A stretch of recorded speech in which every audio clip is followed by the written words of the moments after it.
Hey, it's Tucker Carlson. The Biden administration arrested Donald Trump this afternoon. They had him arraigned and fingerprinted in a Miami courthouse like the accused felon he now technically is. These were the first steps in a process that is designed to put Donald Trump behind bars for the rest of his life. Cable news carried every moment of it live. It's unprecedented, they told us, with what looked like shock. But they weren't shocked. They knew this was coming. Everyone who's paid attention knew it was. What just happened was always going to happen. It's been inevitable since February 16th, 2016.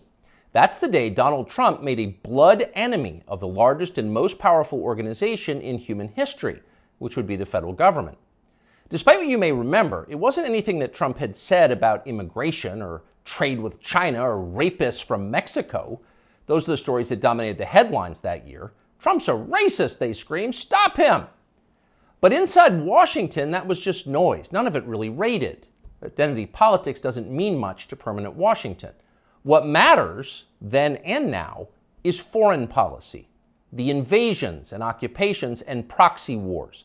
The decisions that determine which global populations will thrive and which will die. The policies that come with trillion-dollar price tags. The ones that, over time, have made the counties around D.C. the richest suburbs in the world. In Washington, that's what actually matters. And it's obvious when you look carefully. When there's a debate about anything else, for example, the debt ceiling, both sides take their assigned positions and they start yelling. But when Congress decides to start a war, no matter how foolish or counterproductive or obviously disconnected from America's core interests that war may be, when that happens, the leaders of both parties automatically jump behind it like circus clowns. And then they stay there, sometimes for decades. They defend that war relentlessly against all evidence until somebody finally rings the all-clear bell and they can begin to admit that actually, maybe it wasn't such a great idea. We meant well, but it just didn't work out. The good news is we've learned a lot of important lessons. In the end, they usually do say something like that, but only after emotions have cooled and the damning details have begun to fade from collective memory. It's an apology that's not actually an apology, much less repentance, and it's years too late to matter in any case. But until then, that's all you're getting. Until then, no dissent is allowed. That's the first rule of Washington. But somehow, Trump didn't bother to follow it. He is from out of town, so maybe he didn't know it was a rule, or maybe he just didn't care. Either way, 7.5 years later, we can point to the precise moment that permanent Washington decided to send Donald Trump to prison. Here it is. It's from the Republican candidates debate in Greenville, South Carolina. We should have never been in Iraq. We have destabilized the Middle East. They lied. Okay. They said there were weapons of mass destruction. There were none, and they knew there were none. There were no weapons of mass destruction. All right. We should never have been in Iraq, Trump said. We destabilized the Middle East. Now, by the time Trump said that, a lot of Republican primary voters were starting to reach the same conclusion. How could they not? But it was the next line that doomed Trump to today's arrest. They lied, he said. There were no weapons of mass destruction, and they knew there were none. Now, when he said that, a few in the crowd booed. Most just sat there in silence, stunned. Can he say that? Well, he said it anyway. And by saying that, he sealed his fate. That was the one thing you were not allowed to say, because it implicated too many people on both sides, which on this topic is really just one side. Hillary Clinton was guilty of it, but so was Paul Ryan. All of them were guilty. They all knew, they all lied. And to a person, they hated Donald Trump for exposing them. After that, it was pretty clear that even if he did get elected president, Trump was going to have a very hard time controlling the federal government he was supposed to be in charge of. Most of permanent Washington decided that thwarting Trump was the single most important mission in their lives. Everything depended on it. Many of them said so publicly. But others didn't say so publicly. In fact, the stealthier ones took another path. They ran toward Trump, not away from him.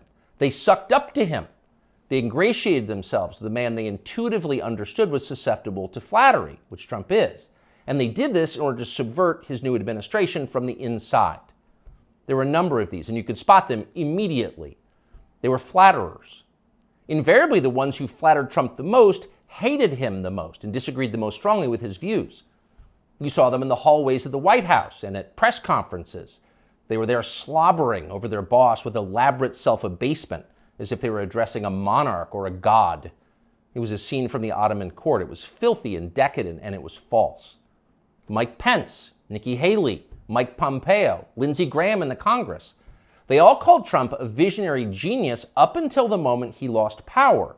And then they unsheathed their real agenda, as always the neocon war agenda, and they piled on with maximum force. Here's Mike Pompeo, for example, on Fox News this morning.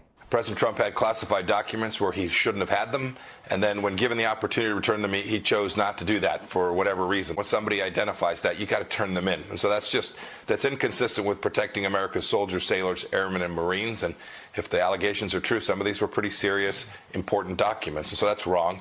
May future historians hoping to unlock the mysteries of late Empire Washington study that clip, because it will reveal everything. That very same Mike Pompeo, the one who's sneering at Donald Trump on TV this morning, that guy served Donald Trump as both CIA director and as Secretary of State. Those are the two most powerful jobs in the federal government. And as he worked in those jobs, Pompeo promised, in fact, he swore, to support the president's agenda. Why? Because that's the way a democracy works. You vote for a candidate in the belief that his appointees will carry out the policies that you voted for. It's not about the president, it's about you, the voter. But Pompeo didn't do that. He didn't even try to do that.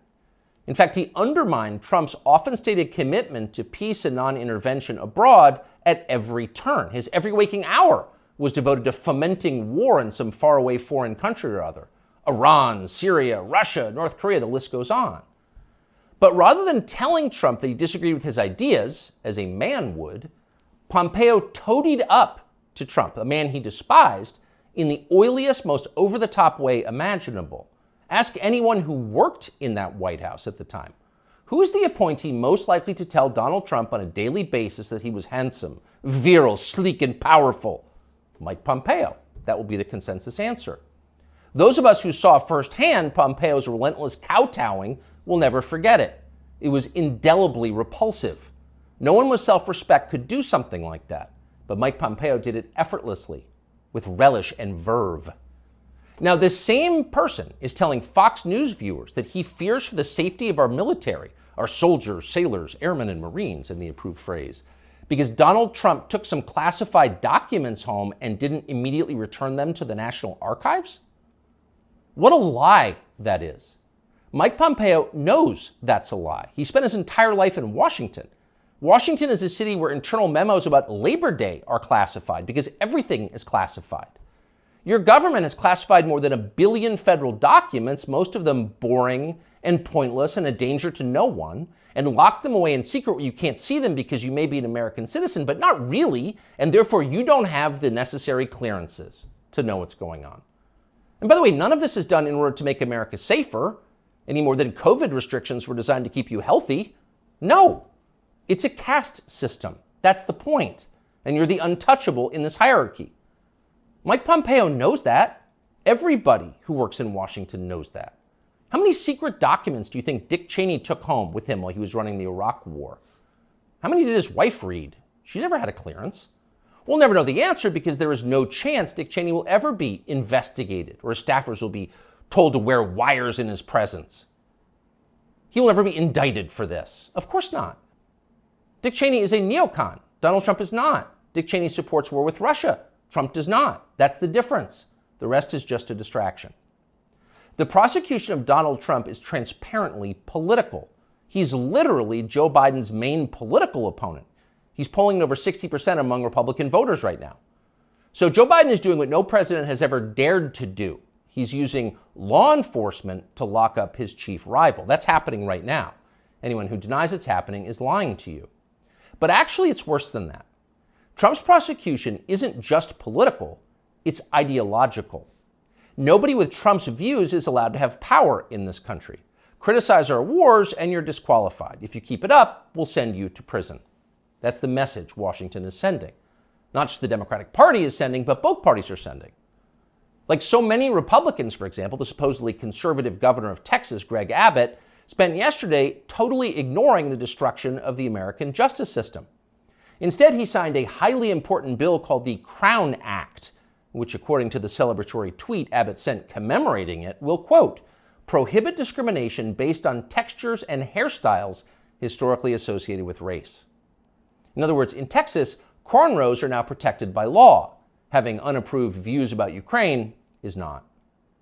That's fine with most elected Republicans. They find Trump tiresome and embarrassing. Their donors hate him. They will not be sad if he dies in jail. But what about voters? What are they learning from this spectacle? Well, mostly they're learning that they have no power at all because nobody cares about them. But they already knew that.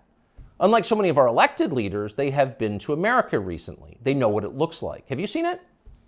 If you've got a few days this summer, find out. Take a road trip and see for yourself. Drive 500 miles in any direction and then come home. How are things looking? Well, they should look great. The federal government spent $6.5 trillion last year. That's more than any government has ever spent, ever. So at the very least, you would expect pristine public roads. Oh no, that's not what you see when you drive around this country.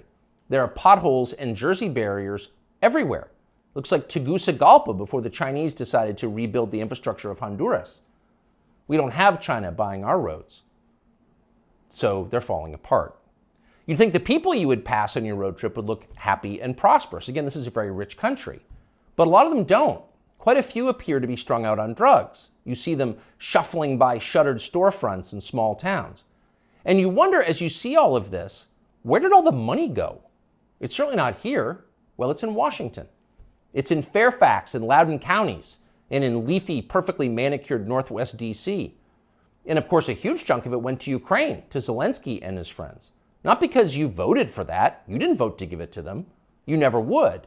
But because Joe Biden and his many allies, from Chuck Schumer to Mitch McConnell to Paul Ryan, and every single news anchor on all of television, all of them believe that Ukraine, its borders, its future, its infrastructure are all more important than the town that you live in. They sincerely think that, and it's obvious.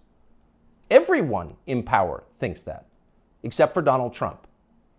Whatever else you say about him, Trump is the one guy with an actual shot at becoming president who dissents from Washington's long-standing pointless war agenda. And for that one fact, they're trying to take Trump out before you can vote for him. And that should upset you more than anything that's happened in American politics in your lifetime.